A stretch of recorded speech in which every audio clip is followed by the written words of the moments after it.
শহরের ভিতরের রাস্তা এত খারাপ, সড়ক বিভাগের রাস্তা এত খারাপ হবে আমরা কখনো কল্পনা করতে পারি নাই। আমাদের এত দুর্ভোগ দুর্দশা, এখান থেকে প্রতিটা গাড়ি প্রতিদিন অন্তত 2-3টা গাড়ি অ্যাক্সিডেন্ট করে মানুষ আহত হচ্ছে। সারা বাংলাদেশ ব্যাপী আপনারা জানেন ছাত্র জনতার মাধ্যমে দেশ স্বাধীন হয়েছে, দেশের সংস্কারের কাজ চলতেছে, রাষ্ট্র সংস্কার হচ্ছে, অথচ এই সংস্কারের সড়ক জনপদ বিভাগ কোনো প্রকার সংস্কারের দায়িত্বে এড়িয়ে তারা ঘরে বসে আসছে। এখনো আজকে পটুয়াখালীর মানুষ কুয়াকাটা থেকে ঢাকার রাজপথে যেমনি আন্দোলন হয়েছে, যদি এই সংস্কার তড়িৎ গতিতে এই সংস্কারিত না হয় তাহলে কিন্তু এই সড়কে আন্দোলন হবে।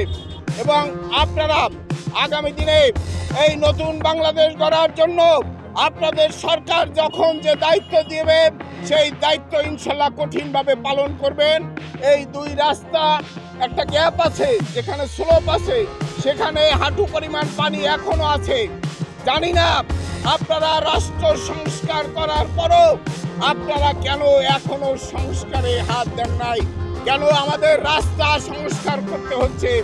আমরা রাষ্ট্র সংস্কার চলছে, অথচ আমরা সাধারণ জনগণ নিয়ে আমরা নিজেরা রাস্তার সংস্কারের কাজ আমরা করতেছি। আমাদের পটুয়াখালী পৌরসভার পৌর বিএনপির সভাপতি, জেলা বিএনপির আহ্বায়ক আলহাজ আব্দুর রশিদ চুন্নু মেয়ার ছেলে, সে নিজের উদ্যোগে নিজের অর্থায়নে এই যে খাড়াখন্দকগুলো হয়েছে সেগুলা তার উদ্যোগে সে নিজের খরচায় সে আজকে এইগুলা মেরামত করার ব্যবস্থা করতেছে।